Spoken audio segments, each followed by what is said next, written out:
সুপ্রিয় চাকরি প্রত্যাশী ভাই বোনেরা, আসসালামু আলাইকুম। কী অবস্থা, সবাই কেমন আছেন? তো আপনাদের কাছে একটি আপডেট নিউজ নিয়ে হাজির হয়েছি। সেটি হচ্ছে প্রাথমিক বিদ্যালয়ে সহকারী শিক্ষক পদে আপনারা আবেদন করেছিলেন আপনাদের পরীক্ষার সংক্রান্ত। এটি আপনারা আপডেটটি পেয়েছি। আপনারা হয়তো অনেকেই ফেসবুক পোস্ট অথবা আপনার ভিডিওর মাধ্যমে জেনে গিয়েছেন, তবে আপনারা যারা আমার সাবস্ক্রাইবার আমাকে ফলো করেন, আপনাদের জন্য এই উদ্দেশ্যে ভিডিও করা। তো এই সার্কুলারে প্রথম ধাপে যারা আবেদন করেছিলেন প্রাথমিক বিদ্যালয়ে সহকারী শিক্ষক পদে, শুধুমাত্র তাদের জন্য। আপনারা যারা রংপুর, রাজশাহী, খুলনা, বরিশাল, ময়মনসিংহ ও সিলেট বিভাগ থেকে আবেদন করেছিলেন, আপনাদের পরীক্ষার ডেট। আর এই পরীক্ষাটি 2026 সালের জানুয়ারি মাসের প্রথম সপ্তাহে অনুষ্ঠিত হতে পারে।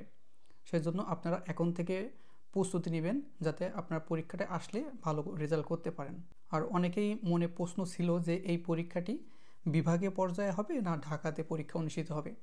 তো এই পরীক্ষাটি বিভাগীয় এবং জেলা শহরে হওয়ার সম্ভাবনা সবচেয়ে বেশি। ঠিক আছে, আপনারা প্রস্তুতি নেবেন যে এটা বিভাগীয় অথবা জেলা শহরে, নিজ নিজ জেলা শহরে অনুষ্ঠিত হতে পারে। তবে পরীক্ষার 7 দিন আগে যখন অ্যাডমিট কার্ড আসবে, তখন 100% কনফার্ম হওয়া যাবে। তবে আপনারা 80% শিওর হন যে এটি বিভাগীয় অথবা জেলা শহরে পরীক্ষা অনুষ্ঠিত হবে।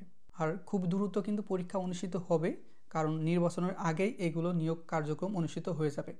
সেজন্য আপনারা যারা দ্বিতীয় ধাপে আবেদন করেছিলেন, আপনাদের কিন্তু হয়তো 20 থেকে 1 মাসের ভিতরে পরীক্ষার ডেট দিয়ে দিতে পারে, মানে প্রথম ধাপের পরীক্ষা হওয়ার পরেই। সেজন্য আপনারা যারা আবেদন চলমান আছে, আবেদন এখনও করছেন, এখন থেকে ভালো করে প্রস্তুতি নেবেন, যাতে পরীক্ষার আগে পরীক্ষার ডেট দিলে ভালো রেজাল্ট করতে পারেন বা চাকরিটি আপনার হয়ে যায়। আর নির্বাচনের আগে অনেকগুলো পরীক্ষার ডেট দিবে, সেই জন্য আপনারা ভালো করে প্রস্তুতি নেবেন, কারণ নির্বাচনের আগে পরীক্ষা হয়ে যাবে এবং এখানে নিয়োগ কার্যক্রম শেষ করে দিবে সরকার। ঠিক আছে, সেই ক্ষেত্রে আপনারা ভালো করে প্রিপারেশন নেবেন। আর এই প্রথম ধাপে আপনারা আবেদন পড়েছে 7,45,000 প্লাস আপনার প্রথম ধাপে আবেদন জমা হয়েছে। সেইভাবে আপনার প্রত্যেকটা উপজেলা ভিত্তিক কিন্তু এটি নিয়োগ দিয়ে থাকে। আপনার নিজ উপজেলা, মানে একজন প্রার্থী যদি নিয়ে থাকে, আপনার প্রতিদ্বন্দ্বী হবে কিন্তু 75 থেকে 80 জন। 75 থেকে 80 জনের প্রতিদ্বন্দ্বী করেই আপনার চাকরিটি নিতে হবে। সেইভাবে ভালো করে প্রিপারেশন নেবেন। তো এই ছিল ছোট্ট একটি আপডেট প্রাইমারি নিয়োগ সংক্রান্ত। আর যদি কোনো আপডেট এসে থাকে, আমাদের all news online BD YouTube channel এবং ফেসবুক পেজে আমরা দিয়ে দেব।